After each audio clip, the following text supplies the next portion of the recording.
Good evening, class. Today I'm going to be presenting constructivism for you. And the first thing I want to start off with is just a brief introduction. According to Shunk, it says constructivism is not a theory, it's more of an epistemology. So we can't really, as we'll see further in the presentation here, we're not really going to be able to test constructivism as other theories traditionally are with different types of research. We are going to be able to see other theories that provide the basic tenets of constructivism.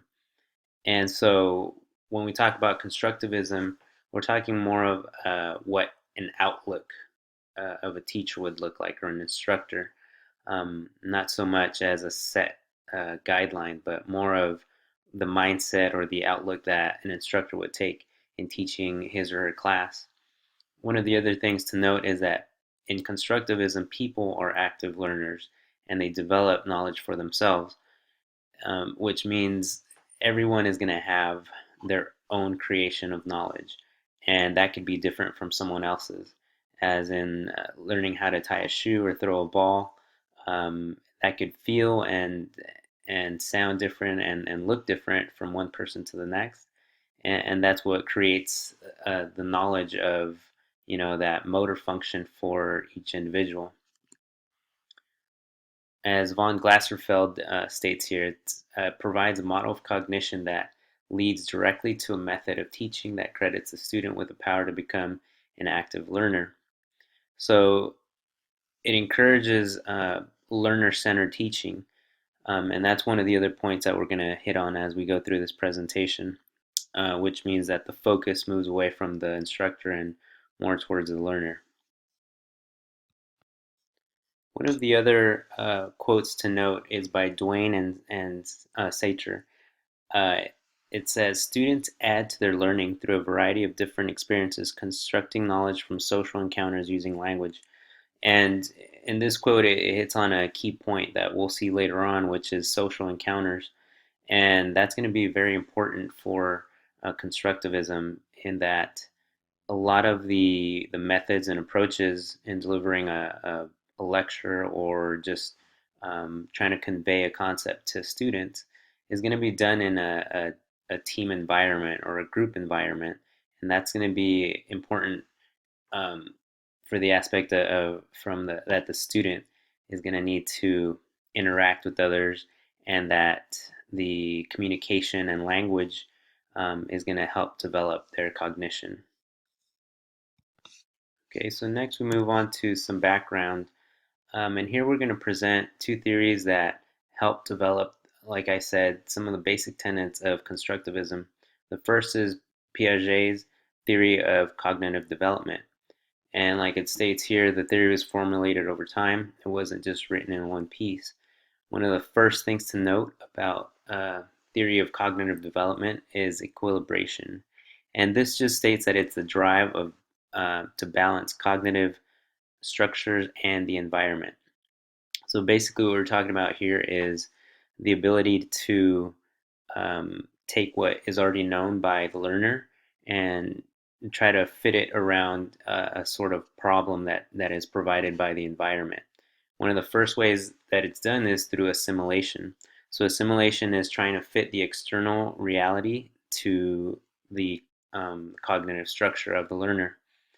And this is done just by trying to apply whatever the learner knows. So, if someone, for example, knows that 2 plus 3 is 5, and now you're trying to add some algebra in there, and trying to say, or trying to ask them what 5 equals 2 plus x, and then they're trying to now figure out what x is. They're just going to try to figure it out by the basic math skills that they have, until they no longer really can. And sometimes where this is where accommodation comes in, and this is where they change their internal structures to match external reality. And this can be done by them trying to rearrange what they already know. So if a child is told that a moving vehicle is going faster than theirs while theirs is moving, they're going to have to start to trust and believe what the adult is saying, and they're going to have to start accommodating that new information. So these are the two techniques that are used to resolve any type of cognitive conflict.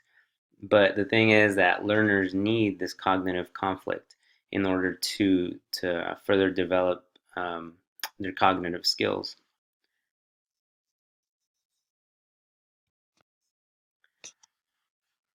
So here is where Piaget created the 4 stages of cognitive development, which would start with sensorimotor, pre-operational, concrete operational, and formal operational.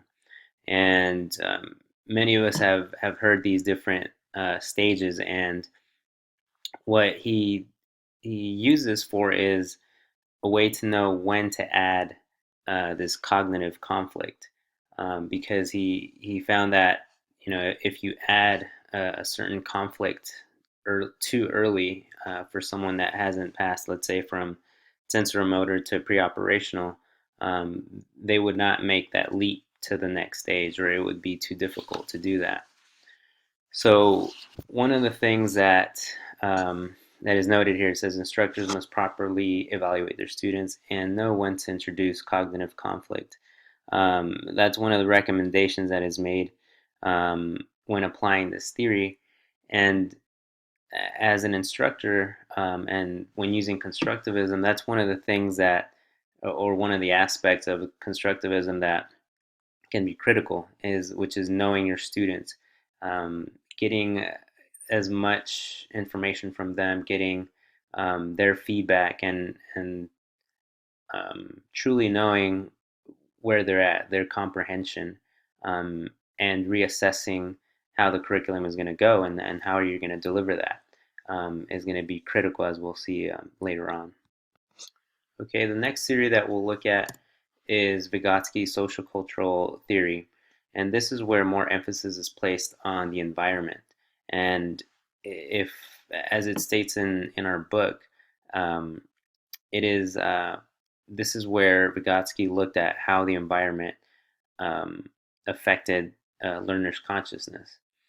Um, and he also stated that everything around the learner influences their learning, but specifically social interactions. That's one of the main keys that he points out, and that language is one of the most critical tools, like how we communicate with our students, and the different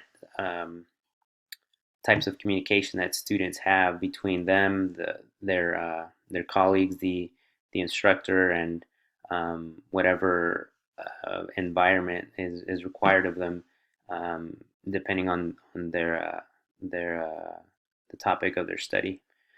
So the last portion of Vygotsky's social cultural theory is the zone of proximal development, and that is um, the difference between what a child or a learner can do on their own and what can they do with assistance. And within this zone is where a lot of cognitive development occurs, um, where the learner is challenged by the instructor.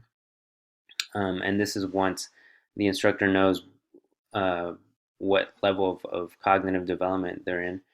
Um, the instructor can challenge them to um, with problems that they're going to have to ask for help.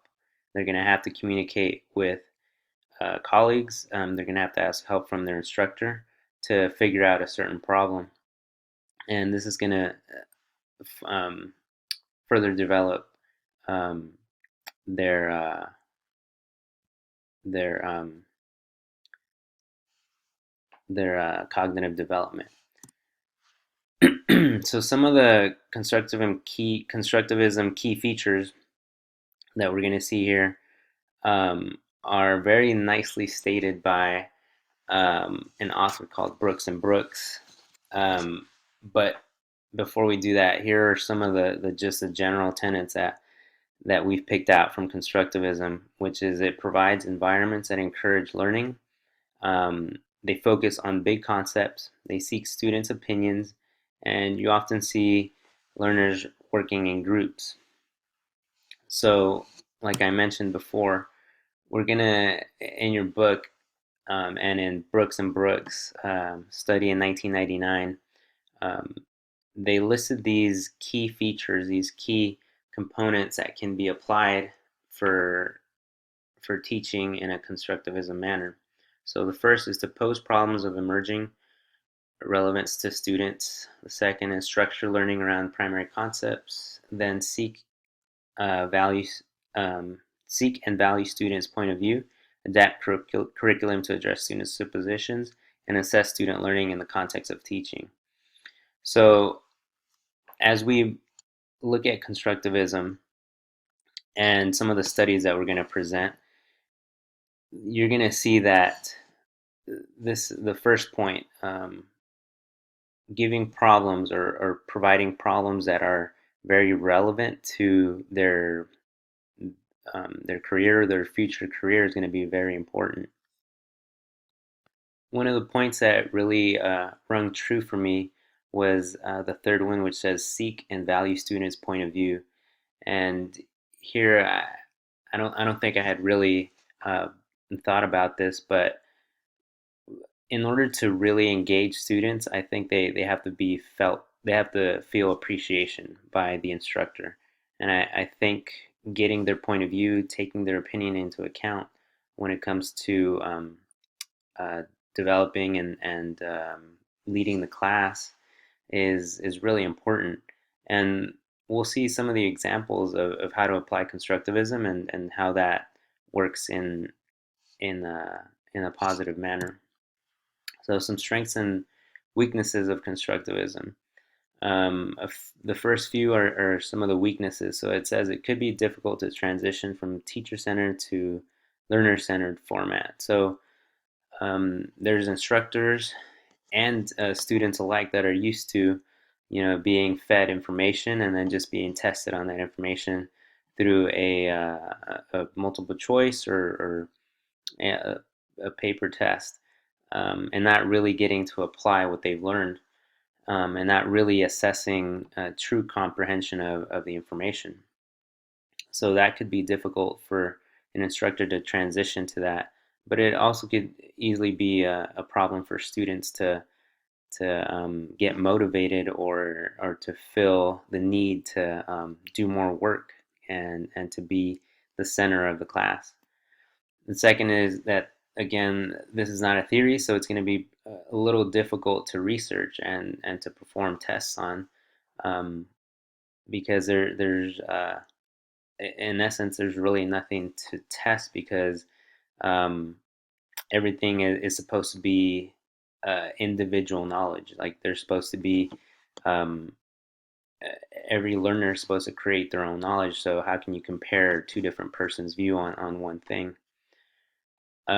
The third is a strength, which is it says that it is a teaching style that matches up with learner-centered principles. So here we see that um, a lot of the same principles in learner-centered teaching are seen in constructivism.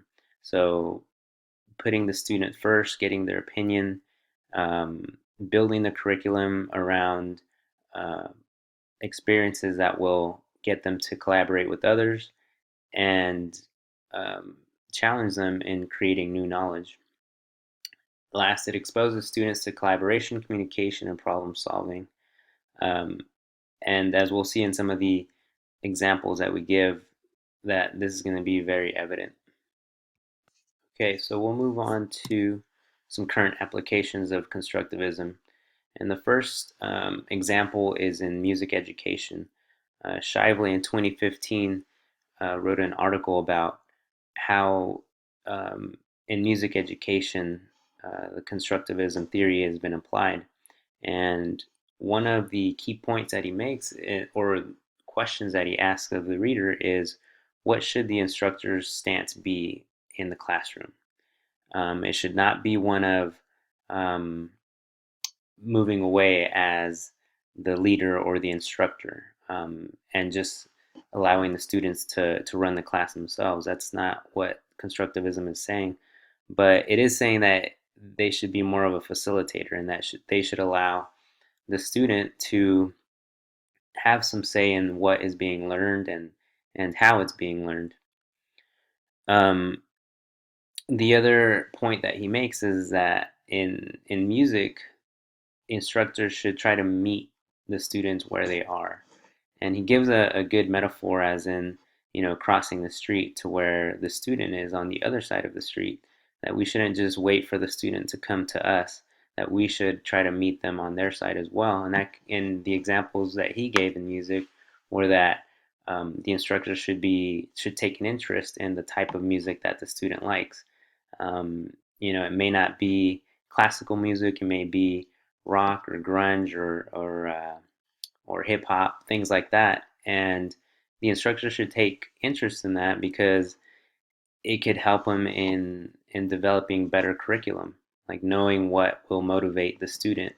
Um, and it also lets the student know that the instructor is interested in their likes. It'll definitely give them a a better view of the type of students that they're dealing with. Our next example comes in the study of nursing, a study by Duane and Sauter in 2015, studied the collaboration testing in nursing education.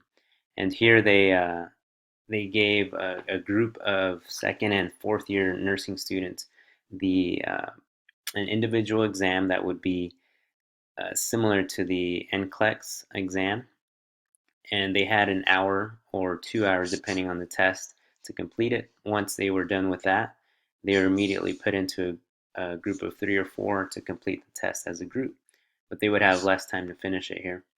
And so the point of this was to um, allow the students to then, once completing an exam individually, to then go back and discuss it with their colleagues and see and compare answers, and then try to use each other's knowledge to maybe come up with a better answer. So I thought this study was really interesting because I had never really heard about collaborative testing. So as far as my examples, the first one is an athletic training case study assignment. And here I would present a case study, give them all the relevant information, how I would test the injury, the observations, palpations, special tests, and how I would diagnose it. Then each student would be given a different case study where they would be tasked with presenting it in front of the class, and the students observing it would then be able to ask questions and maybe give suggestions to the student presenting it. Next, the collaborative BOC exam. So here I took a page out of Duane and Sauter's study, and this would be a really good way for students to study for the board exam in athletic training. So giving them 75 questions that are similar to the BOC exam and doing it individually, and then taking it as a group. The last example would be practicing and discussing taping modalities. So here they would get to, again, work in a group, um, and they would get to apply whatever the new taping technique would be that week. In this case, I gave kinesio taping as an example. And as a group, they would discuss their successes, setbacks, and modifications that they made during their application of the tape on themselves. And then as a group, they would present their findings to the class, like any suggestions, anything that would improve a person trying to try this new technique. So, in conclusion, constructivism is not one clear theory, but it does incorporate many learning theories, as the two that were mentioned earlier by Piaget and Vygotsky. So, learners are also encouraged to engage, collaborate, and communicate in order to create their own experiences. And one of the things that was mentioned that was really important is communication or language, which will help them create new knowledge. And finally, these applications coincide with learner-centered principles. So in essence, taking the focus away from the instructor and putting it more on the learner and the learner's needs. And that is my presentation on constructivism. Here are my references. And please feel free to put up any questions on the discussion board. Thank you.